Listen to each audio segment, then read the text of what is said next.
Hey everyone, Greg's Kitchen time once again, and today it's balls that are on the menu. No, not mine. These are spicy and sweet Korean meatballs. Now I bet you didn't even know they made meatballs, and they do. And these ones are absolutely awesome. They're really easy to make. Let's start making them. This is Greg's Kitchen. So here's all the ingredients I'll be using today. I'll leave a list of them all down below in the show more bar. Let's start cooking. Rightio, so first things first, as always, we've got to preheat our oven. 205 degrees Celsius, which is 400 Fahrenheit. Right, over to here because we're going to start throwing this together. So grab yourself a nice big bowl into which I will be adding my 500 grams of minced meat, extra lean, except this one isn't, this is extra fat. Now into this, I've got 2 spring onions, like the 2 sections of spring onions. So I've got 2 of them, I've cut them up nicely into there. 2 cloves of garlic, 2 cloves of garlic as well. 1, 2. Boof. I got some of these Japanese Panko breadcrumbs. These are awesome, these things. Nice and light and fluffy. 1/3 cup of those. Ground ginger.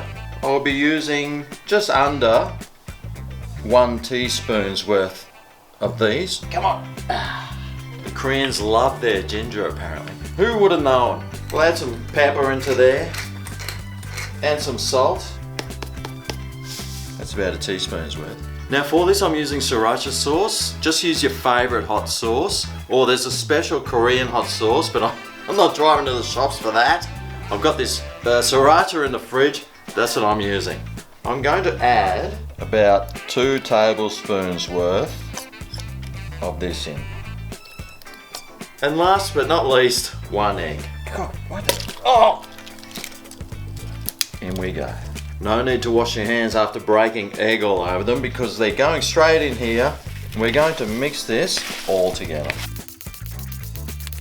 Right, so now once that's all mixed, I've got my big tray here which I've lined with some parchment baking paper. And onto here, I'll just be taking out little bits of the meat and rolling it into sort of 1-inch size balls. 1-inch balls. If you're anything like me, you know what a 1-inch ball is. So we'll just roll these up, pinch your meat, and then fondle it in your hands for a bit. And there you go, balls. Right, well here's the balls I just whipped up. I got about 30 out of that 500 grams. Now it's time to bung these in the old oven. And we're going to cook those for about 20 to 25, maybe even 30 minutes, depending how cooked you want them. And in the meantime, while those are cooking, there's one more thing we need to do, and that's make a glaze for this that we're going to be tossing the balls in. So, what I was going to do was reuse this bowl, which I'll just quickly wash out. Wash as you go anyway, that's my old motto. Once you use something up, wash as you go. And then you got no washing up to do afterwards. So for this glaze, what I'm using is some jam, apricot jam this is. I'm going to use 1/2 cup of apricot jam. Some more Sriracha. Yes, that's right, it is spicy.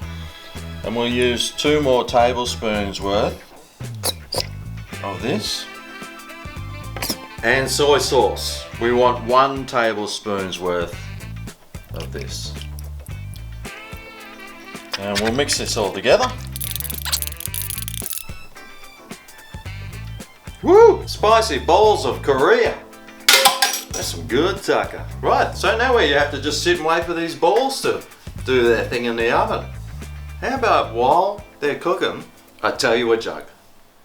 Why did the chef have to stop cooking? Because he ran out of time. How many chefs does it take to make a pie? 3.14. Get it? Rightio, one more. Did you hear about the sauna that serves food? Its specialty is steamed mussels. Steamed mussels. Righty, are those balls ready yet or what? Come on, let's find out. Oh. Alrighty, so that's been about, it's been about half an hour actually. I left them in because I thought, you know what, I like my balls nice, cooked, proper. Oh. Now, you'll probably notice that around there, like that gooey stuff. That's just the fat from the meat, because I use like the cheap meat, and when you use cheap meat, it contains lots of fat and the fat oozes out, and that's what you get when you use the cheap meat. So if you use the good expensive meat, you shouldn't have any of that fat. Anyway, it doesn't matter. You can sort of like scrape that fat off anyway. Except they're boiling hot. And we'll just throw these meatballs into the container here. So now all we need to do is toss these balls in the glaze. You could try flipping them. Hopefully your balls aren't all fragile like these ones could have been, but they're pretty firm, those balls.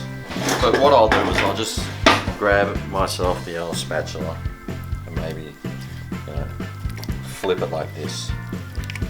We just need to coat the balls in that glaze. And literally, that's them done. How easy was that? Amazing, huh? Let's plate some up, because I reckon it's ready for the old taste test. So I'll just put a few on a plate for the old taste test. And if you really want to make them look even better, just grab yourself some chives I've got here, and we can sprinkle that over the top. They look really nice, aren't they? They turned out really well. Let's see how they taste. Oh, yum. That chili isn't too strong. Oh, spoke too soon. It's got a little bit of a kick to it. The ginger in there just gives it that oriental taste. Man, these are good balls, man. Delicious. Make sure you give them a try. Wow, those are really good. If you do make them, I'd love to know what you thought about yours. Make sure you do make them, because they taste absolutely fantastic. My mouth is just numb now, and oh man, they're good. Anyway, thanks for watching. Remember, if you're not already subscribed to Greg's Kitchen, subscribe for more. I've got the best recipes on the net. Show this video some thumb and love. Thanks for watching, and I'll see you next time right here on Greg's Kitchen. Ooh yeah.